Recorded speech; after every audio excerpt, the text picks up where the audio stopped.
You know what it's like as much as anybody to be in the White House during a crisis. You know what it's like to have to get laws passed through Congress. You know what it's like to deal with foreign leaders.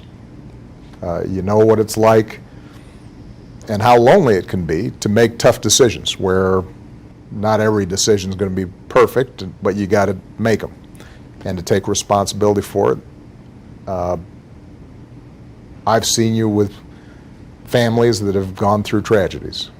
And the thing I've got confidence in, Joe, is your heart and your character and the fact that you are going to be able to reassemble the kind of government that cares about people and brings people together. And for all the specific policies that we're going to need, more than anything, it's just that basic decency and an understanding about what's best in America that I think people are going to be hungry for. Looking forward to working with you to do whatever I can to help, and I have confidence in your commitment to making sure that we seize this moment that we have right now. Thank you, and I have faith in the American people. Donald Trump is indulging in every conflict imaginable. Over the weekend, all he did was have a tweet storm. That tweet storm was his usual vindictiveness, anger, self-congratulation, grievance, all the ways in which the fake news and the Democrats and everybody are piling on him because he suggested that disinfectant and bleach and ultraviolet light might be good for this coronavirus. And then he said, no, he didn't really say that. Oh, yes, he did say it. I hope you didn't waste your time on those tweets. I do a little bit because I feel like I've got to convey something to you of the flavor of those tweets. But they were not the tweets of somebody who is most concerned about other people, about 55,000 Americans dying, about hundreds of thousands of people being gravely ill.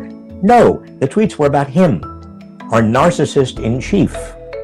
We desperately need leadership of a sort that some governors are providing, but we need leadership at the federal level, of the government, as a whole. We need leadership of the entire United States. We have a petulant, angry child, thin-skinned, vindictive, and narcissistic.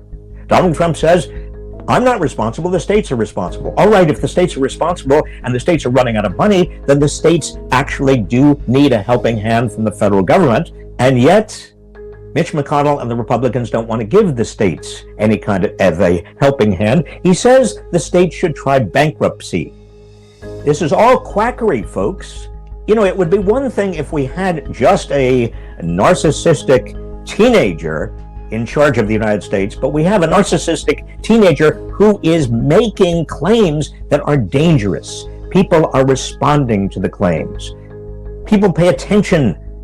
There is a bully pulpit, and if it's misused and abused, then people are going to be hurt. They are going to be seriously hurt and damaged. The one silver lining on this is maybe the disinfectant, bleach, ultraviolet light stuff marks a turning point in this. People begin to say to themselves, not just the majority, but even some Trump followers, they begin to say, we do have to have leadership. We've got to have a government that works for all of us. There is such a thing as the common good, and we are seeing it, and we are living the absence of leadership every single day.